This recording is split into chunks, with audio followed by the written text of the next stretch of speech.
My name is Larissa Tormey. I'm a singer-songwriter based in Ireland.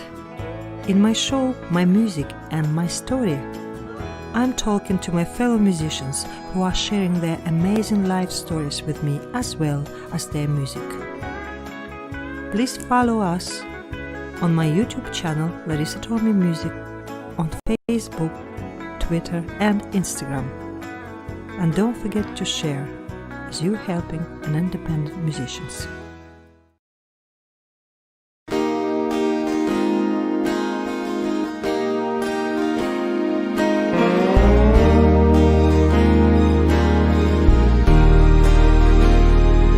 It was a cold day when I met you, when I let you be by my side. It was a cold day when I walked with you. I couldn't know what you would do, what a fool's desire. And though I feel the pain, and I must be brave, when you break my heart, I cry. I want you to know, though you let me go, if it takes forever to climb, I will this time. Do you remember how I tried to say how I wanted you to stay always? And the way you looked at me caused me to shiver. No pain is like the one I feel, nothing comes nearer. And though I feel the pain, and I must be brave, when you break my heart, I cry. I want you to know, though you let me go, if it takes forever to climb, yes, I will climb to the top of the mountain, and I will see where the eagle spreads his wings, and I will meet the approaching horizon. That's where my heart can truly be free. Do you remember how I tried to say how I wanted you to stay always? And the way you looked at me caused me to shiver. No pain is like the one I feel, nothing comes nearer. And though I feel the pain, and I must be brave, when you break my heart, I cry. I want you to know, though you let me go, if it takes forever to climb, I will this time.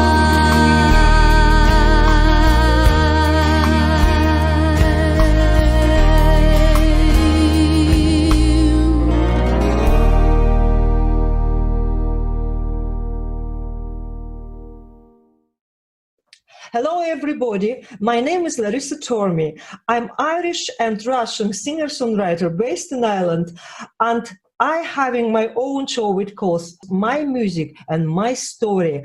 And we are going to listen today to the story of lovely woman. I know her a long time through the Facebook, and I'm so happy to see you today in nearly real life, Immer. It's Immer Fox. Nice to meet you. Lovely to talk to you, Larissa. Emma, listen, I was following you for a while on Facebook, and I love your music. I love you as a songwriter, first of all, because it's like, Thank you. it's really nice, your music. I know that you do little videos which are very kind of tastefully done as well. So I just wanted you to tell us more about yourself. I want to introduce you to people. Okay. Please tell us first, where are you based? Where do you live? I'm down in Gorey in Wexford. Now, we did live in Dublin for many years, and we reared our children there. But then when I retired, we decided, and the kids were all grown and doing their own thing. So I decided then we'd always wanted to live in the country. Lovely. So do you so like it in the country now, Emma? Oh, I love it. I absolutely love it. We're on an acre site here, and across the road are lovely grain fields going up a hill. It's like something out of a Nashville storybook, you'd see. There's this lovely shed, a big shed up at the top of the hill, and then occasionally round the back from my kitchen window, I can see dairy cows, because there's lots of dairy farms around me. Oh yeah.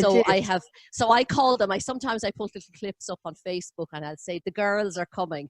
So the girls will arrive, and they'll be in the field behind me, and then they'll trot down when it's time for milking. They'll trot past the front gate.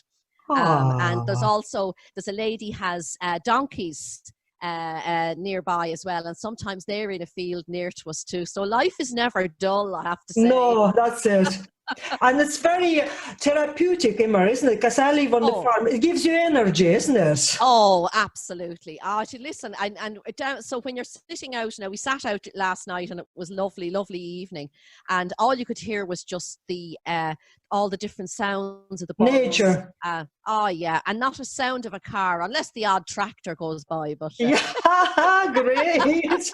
And tell me, are you born and raised in the city yourself? Well, I'm actually, as my husband is Dublin born and reared, so he jeers me sometimes because I'm really a culture at heart, because I was born in Limerick, and my dad worked in Limerick for a while, and then we moved back up to Dublin. So, so for about 2 years of my life, I had a thick Limerick accent. You got rid of it now completely. I don't hear anything. I got a visa to go back to Dublin. That's great. Okay, Emma, how did you get into music? What brought you to music, and when did it all happen? Okay, well, it started really young, really, because my dad always had a great love of music, and he bought an accordion when he was a young married man and learned how to play it. So when we were growing up, myself, I have 2 sisters and a brother, when we were growing up, he used to play the accordion and teach us songs. Now, around that time when he was young at that stage, he used to go to, there were sort of support groups back then for people who sort of had become not so much disadvantaged, but disconnected from society through maybe mental health issues. Now, this is going back to the 50s and the 60s. And some of them were run by the Legion of Mary, and that's how I think my dad got connected with them. But they used to set up social evenings where groups of people, men and women, who could come along and have a bit of evening of music, and there'd be tea and sandwiches and a bit of dancing. Right. And there were a number of romances created out of these groups. Yeah. Oh, yeah. Oh, that's lovely. So anyway, so Dad used to go and play his accordion, and then as we got older, and I'm talking about maybe 6 or 7, I think that was the first time I ever stood in front of people to sing. So my dad used to get us to learn songs. So I remember one of the first songs we sang Edelweiss, and we'd do songs like In a Tiny House. I don't know if you ever heard that. That's a real old song. I'm jealous of that, Emma, because I don't know all these songs. You see, like I didn't grow up in Ireland, and they're like, I always ask, what would you like me to sing? Well, these songs everybody knows. So I said, I don't know them. Yeah. Well, what I could do for you now, because Dad had with his accordion, he'd have, you know, the way people would have their playlist or songs they were going to sing. Well, Daddy used to have, he'd sellotape on the side of the accordion a list of songs to remind him, but then he had a big list in his accordion case, and it would be full of, to this day, I probably, if I went to an old folks home now and they started playing songs from the 50s and the 60s, I bet I'd know most of them. Oh, really? We sang them with Dad up. So we sang they were the first we sang, and then as we got older, then there was the Vincent de Paul, and they would have groups around the country, and there was also a group called, and it was run by a chap, and the group was called Joe Mack, and they used to sing around the country and would play for fundraisers and different things. So that was kind of our outlet. So up until I was about 19, myself and my brothers, my sisters, we picked the guitars with my dad, and we sang. And I remember one time, I always loved the Andrews sisters, loved the harmonies of the Andrews sisters. So I create the harmonies for myself and my two sisters, and we used to sing the Boogie Woogie Bugle Boy.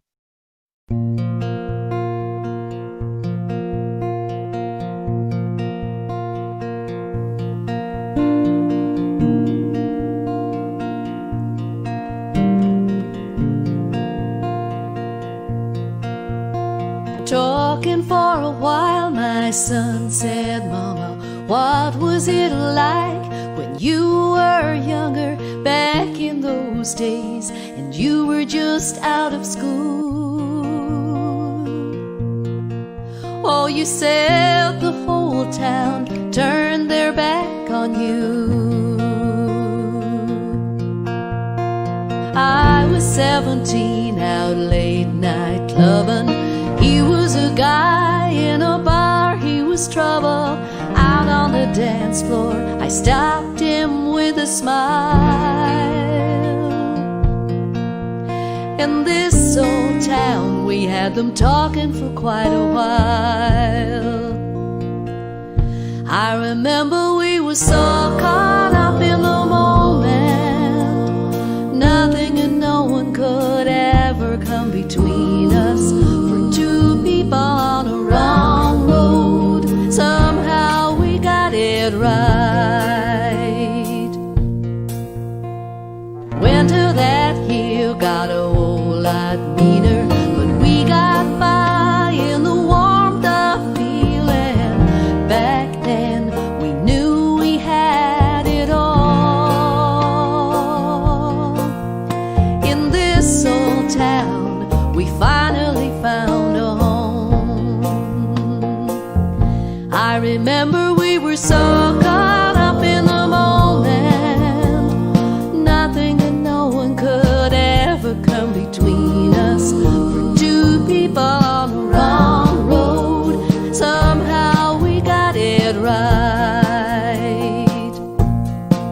Oh, sometimes love gets a little crazy, sometimes love takes you by surprise. People on the wrong road, somehow we got it right.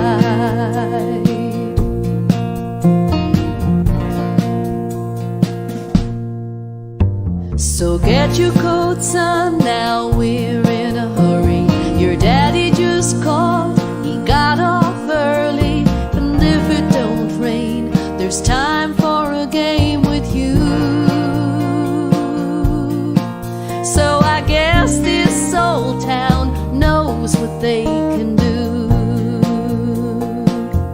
I remember we were so caught up in the moment, nothing and no one could ever come between us. For two people on a wrong road, somehow we got it right. For two people on a wrong road, somehow we got it right.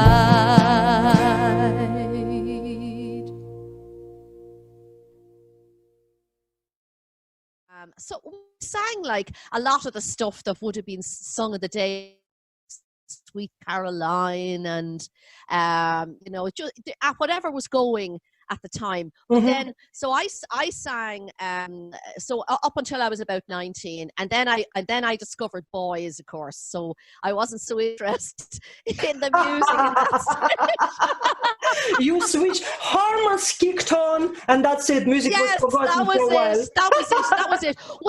Well, do you know, the funny thing was, I never kind of got into singing professionally as such, where you do gigs and things other than the charity stuff, which we did a huge amount of. We used to go to hospitals at Christmas time, like at Christmas night. We would often go in after our evening meal on Christmas Day. We'd travel somewhere to sing. Oh, But wow. so when I met my husband then, and kind of just put the music on the back burner, I think it enveloped our lives so much that we really didn't do much else. So I kind of moved. It was like I switched it off for a long time. Now I would still play at home, and we'd sing. And if there was a get together at family parties, the guitars were always brought. And my sister Trace is a beautiful singer, and she plays the guitar. I'm not great on the guitar. My sister is very good, and my brother-in-law Vincent is a fantastic guitarist. I mean, he's gigged all his life now, and he'd be as good as any session guitarist, I can tell you. Very musical family, obviously. Oh, great. So anyway, so that went along. But you know, I didn't start writing songs until I turned 40, which sounds... That's very interesting, Emma. Yeah. And you know, what happened to me was, I can't really say, I was going in and out to work on the commuter, you know, doing your route in and out. And I was sitting on the bus one day, and I thought, there's something missing. I'm missing something. And I didn't know whether it was creatively, or I just couldn't put my finger on what it was. And then within a short time, I found myself, I was sitting on the bus, and a little tune came into my head. And and of course I didn't have, this is the days before, really before, I don't even think I owned a mobile phone at that stage. So what I used to do was, you know, the tonic solfa where you do do, re, mi, fa, sol, la, Yes. si, do, you know. So I'd have a little piece of paper, maybe in a biro, and I'd take it out of my pocket, and I'd write a little, it might be just a line of a song. And so to remind me, I used to put tonic solfa on top of the letter. So if the note was do or so, and then when I'd go home, then I'd take out the guitar and see if I could recreate it. So that was how it started. But I went from doing nothing with music. It was like when once, as I said, I started, it was like I'd switched the switch on. It's bursted out of you. Oh my God, I was writing at a rate. It was just, I'd come in the evening, get my dinner. I stopped watching the TV because I used to be mad into the soaps, but you can't create music and have something like an addiction to television. It just doesn't work. So what I did was, I sort of left the sitting room. My poor husband was in watching the TV in the sitting room, and I'd go into, we had a front little room that we had a computer in, and I used to come in from work and sit in there and just write and write. I was like something possessed. Very interesting, Emma. Yeah, and tell me, how did you write? Like, what was, you said you were kind of doing it when we're traveling, but what would you do first? Lyrics? You write in lyrics and music, is it? Yeah, I do. Yeah, but what happens to me usually is, and it was very funny because I remember seeing an interview of Michael Jackson, and somebody said to him, how do you write your music? And he says, well, and he goes like this, well, a line usually comes from here, and then I start, and that's the best version I've had. The same with me, actually, too. Yeah. I usually, what happens to me is, I'll get a line with a little melody will just come to me. And then the hard work starts after that. Yeah. That's usually how it goes with me. You try to improve. I always say too, you know, if it has to fall on you, this song, and that happens. But if it doesn't happen, it wouldn't happen. It's kind of, you try to drag it out. Yeah. It's like you connect to something, and you get it from. I often say, I don't think I wrote it. It just came from somewhere. Yes, isn't it?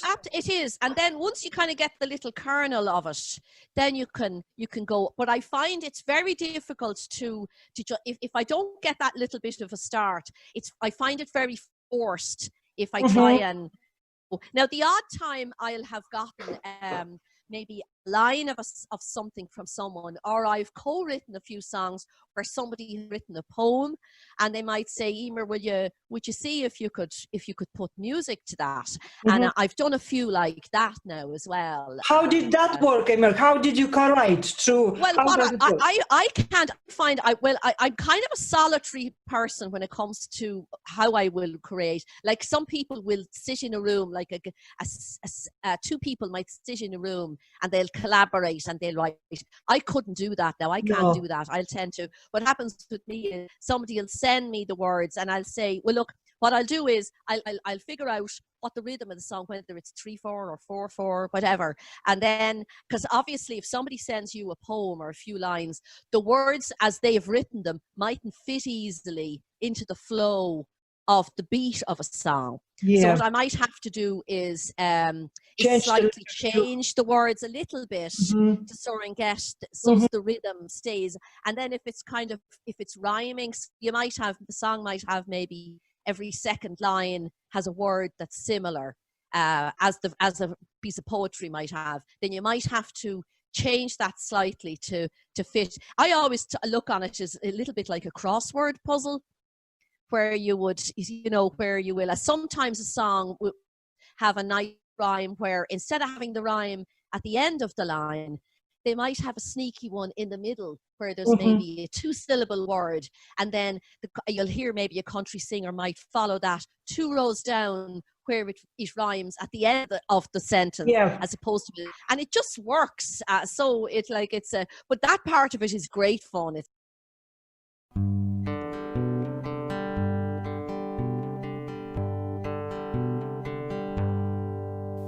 A country singer with a traveling show came into our town. He wore 10 boots and boy, he liked to strut around.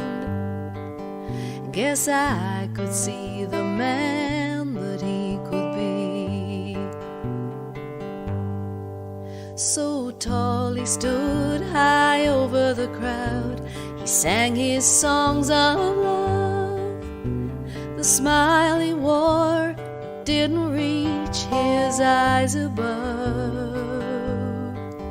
Yet I could see the man that he could be.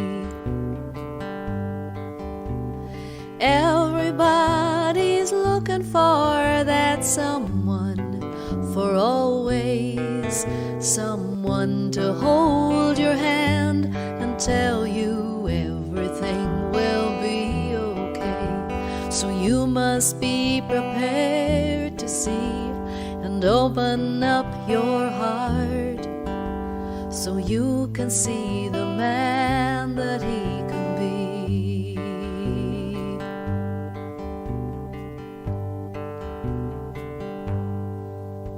He went out back at the end of the show by the old oak tree.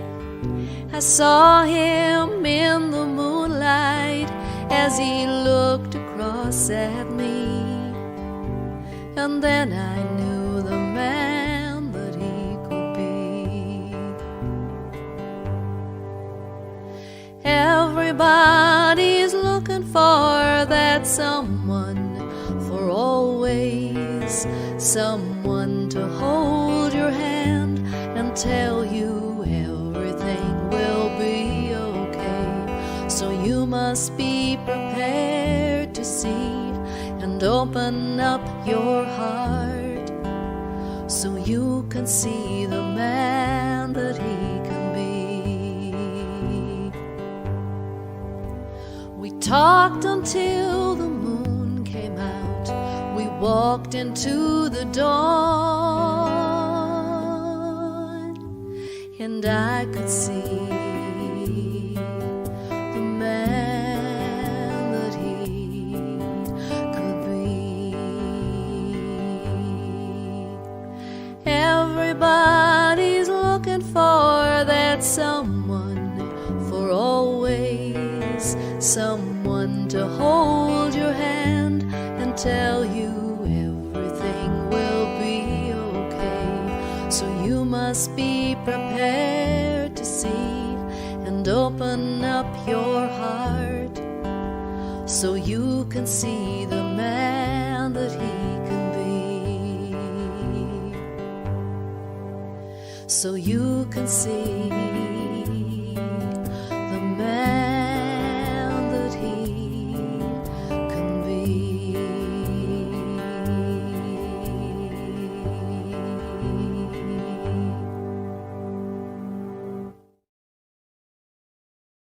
So, Okay. Emer, absolutely fantastic, something magic transformation from woman, housewife, I suppose, who was watching the soap operas. Yeah.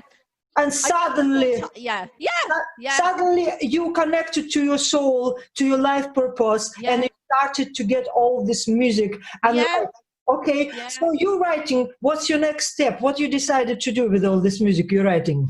Well, I didn't really have an outlet as such for it, other than I would put them up on YouTube. And of course, MySpace back in the day, God, it seems so old now, MySpace.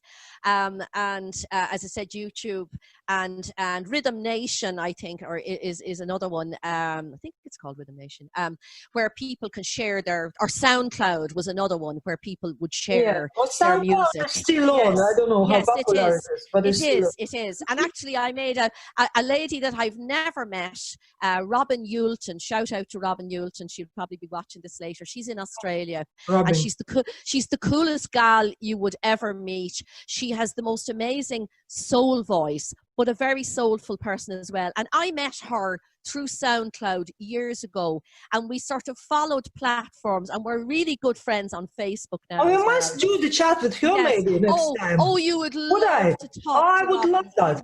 You would. She's a most interesting person. Okay. And she also, her job, as far as I know now, if Robin would clarify it, she works with music to help people who are being treated for cancer treatment. She's a lovely lady. But that's how I started. But then I had been there's a chap that I work with, a guy called Enda White, and he's mad into music. So he was kind of like a sounding board for me for years. To sort of when I'd write songs, I'd send him the songs and I'd say, "What do you think of that?" You know, and you know the way sometimes people who you know are tend to be really kind rather than honest. Nice to you, that's it. Yeah. So and I had enough of them already, because my family say, "Oh yeah, that's lovely, ma'am." Oh, yeah, exactly. Exactly. You don't want to be told you're perfect all the time, isn't it? Right. So what I did, I was very naughty. So when I first sent my friend Enda a few of my songs, and they were on CDs back before we were digital even, I gave him a CD, and I gave him about 3 or 4, and some of them were okay. One I thought had probably had potential, but one was absolutely awful. I knew myself it was awful, right? So I popped that in there as well, and I gave him the CD, and I said, "Let me know what you think."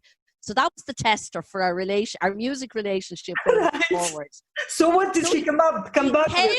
He came back and he said, the one that I thought was good, he said, "That has definitely got potential. It's a song called Climb, and I will give you that to have a listen to." But the other two he thought, and he said, "But I'm sorry, Emer," he said, that last one that was on that track, he said, that's a real turkey.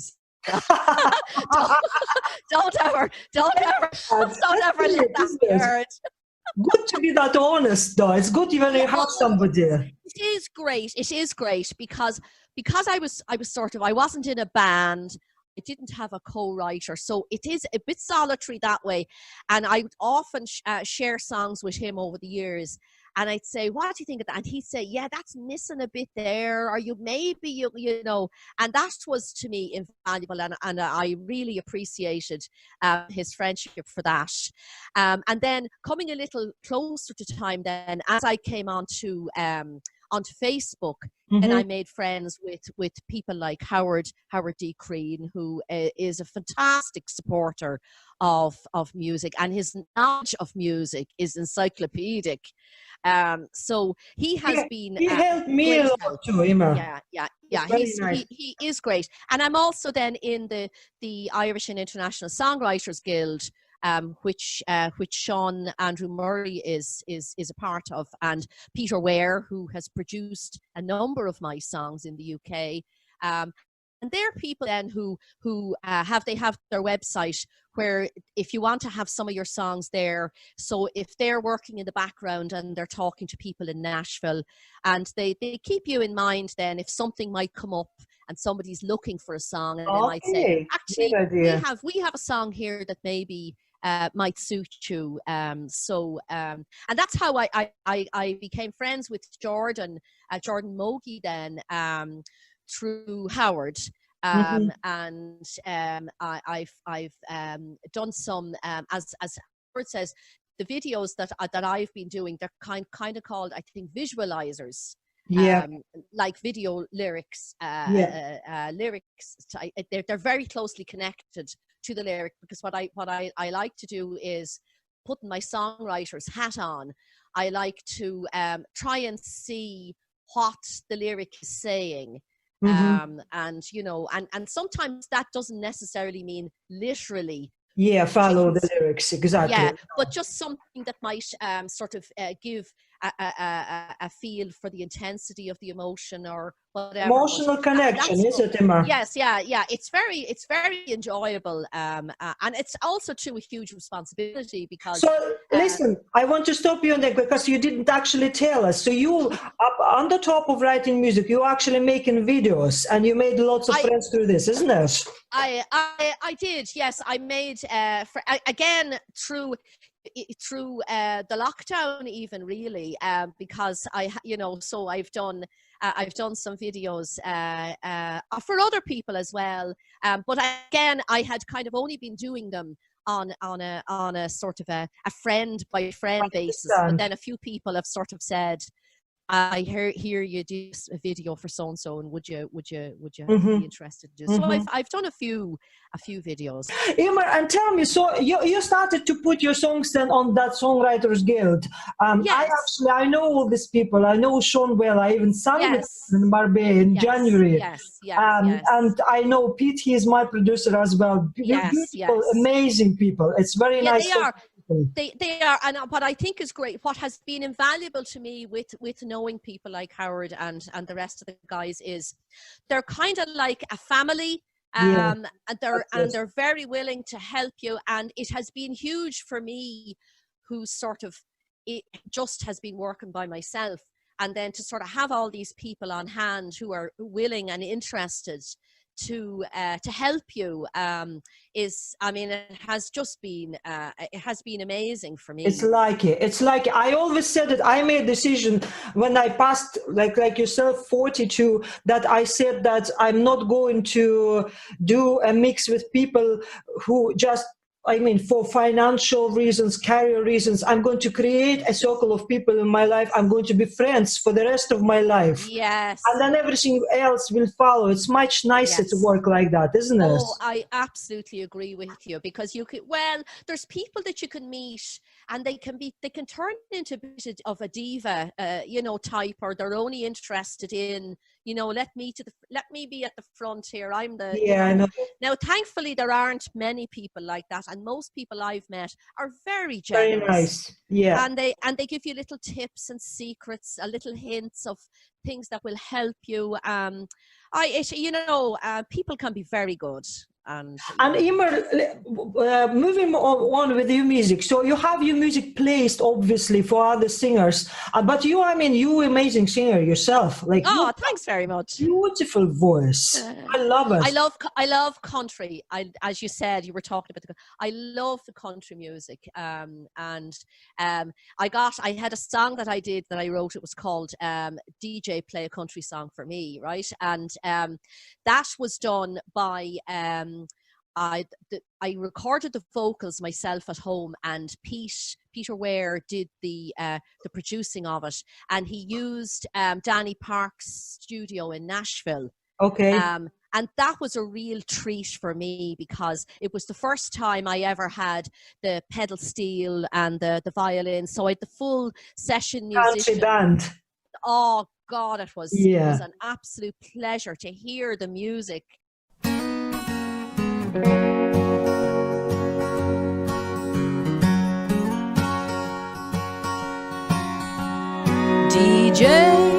play a country song for me. I have only one request. I hope to hear it play today. I'm sitting by the radio, foot tapping to the beat. Whoa, DJ, play a country song for me. When Johnny sings, he takes me on a journey. I picture in my mind where he has been. And on a winter's night, when I am lonely, his words will find a way to make me sing. DJ, play a country song for me. I have only one request. I hope to hear it play today. I'm sitting by the radio, foot tapping to the beat. Whoa, DJ, play a country song for me.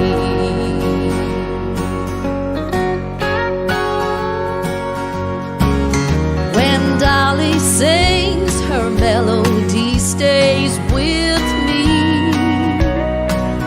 It's honeysuckle lingers on the vine.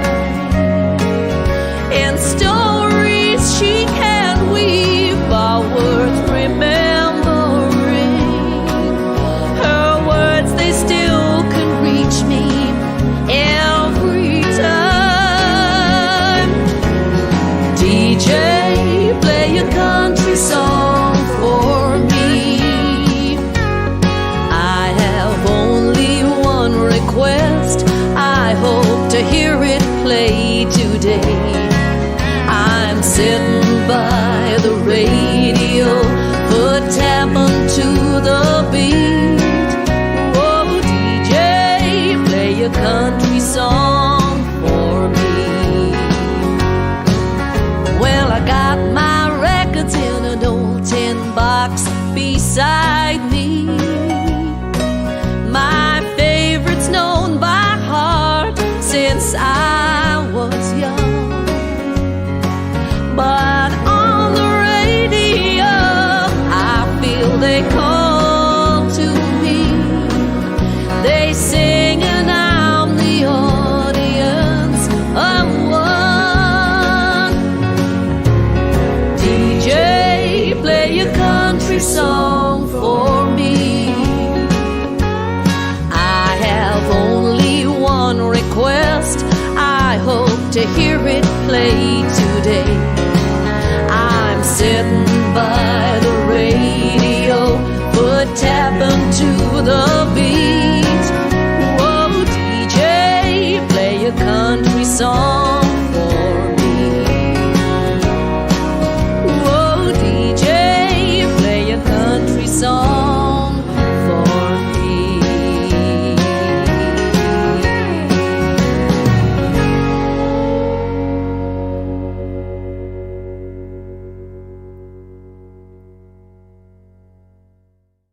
And do you write in other styles? What styles are you writing? What do you consider yourself? Yeah, I to be honest, I'm like, have you ever heard of those sweets, the dolly mixtures? You know the sweets, you get the kiddie sweets. They're like, you'll get little jellies and you might get little all different types of toppings. And they're called dolly mixtures. So my style is like a dolly mix. And that's quite good actually when you think of Dolly Parton, but it's like a dolly mix. Yeah. So I wrote, like with my passion for the Andrews Sisters, I've written a couple of tunes with sort of 3-part harmony for like that kind of swing country, not country, jazz kind of. So I've written songs like that.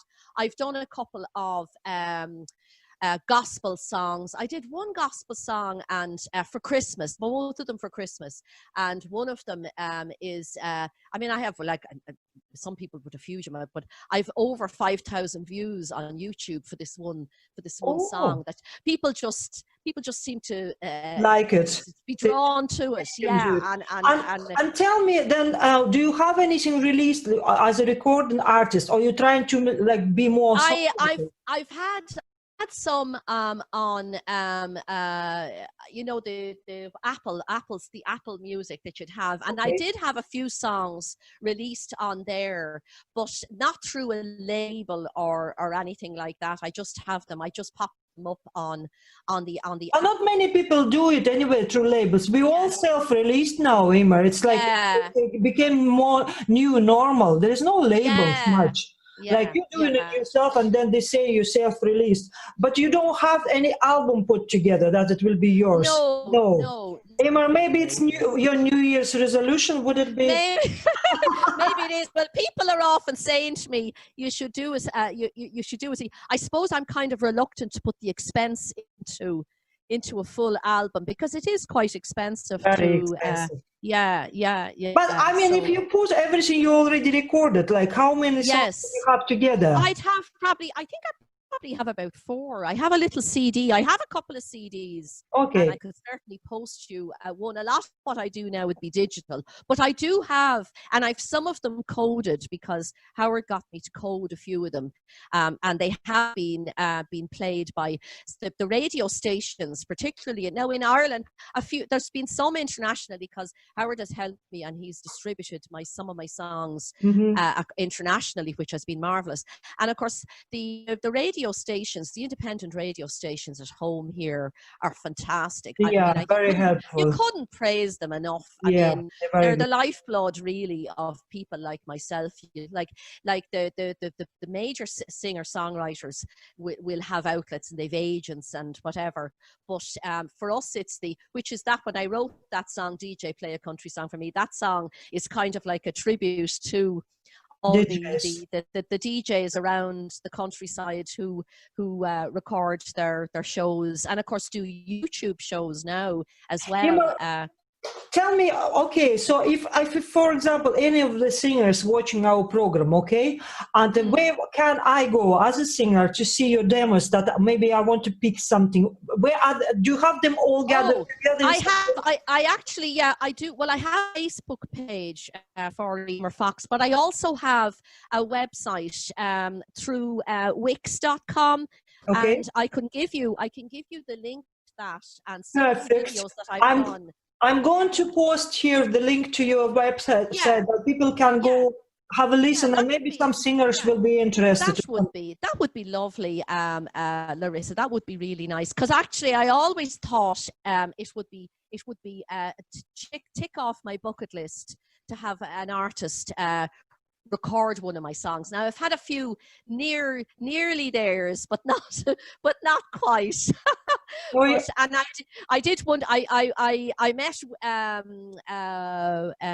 Willie Kelly, Sandy Kelly's son, who had that fabulous bluegrass band, Rackford Pilfer, which I was a great fan of.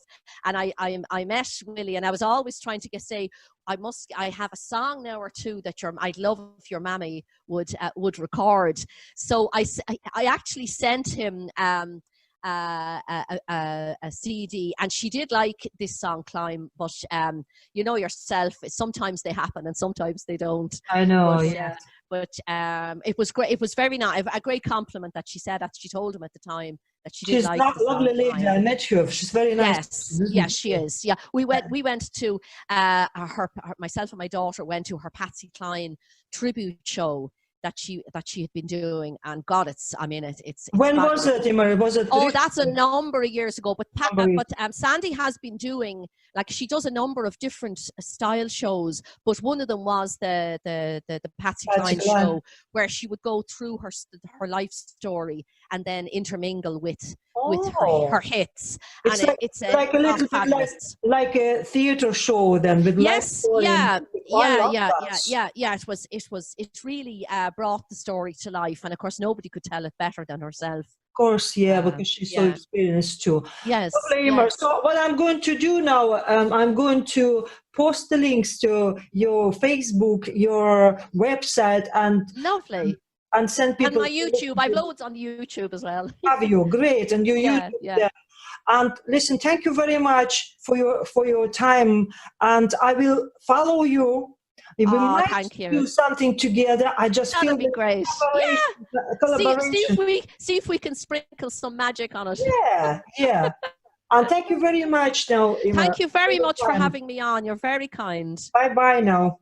Thank you. Bye.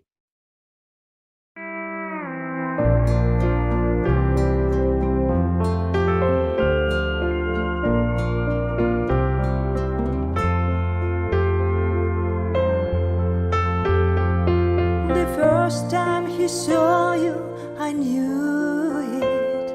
He smiled, your smile so sweet, and the small talk you made, I can't do it. And the life you portrayed, I don't live. I stood like a stranger beside him. You disguised it so well, but I knew that only a woman like you would know what a woman like me is going through. Soon came that walking late night thing, and the last minute weekends away. I lay on my own in my bedroom, wishing the darkness away.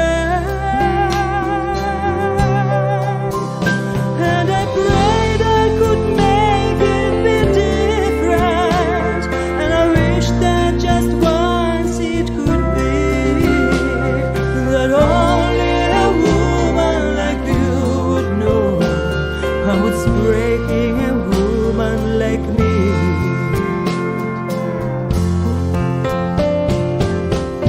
Never thought it would feel this wrong. Never thought that it could. I just hope that when your time comes, you'll be strong, you'll survive, you'll get through.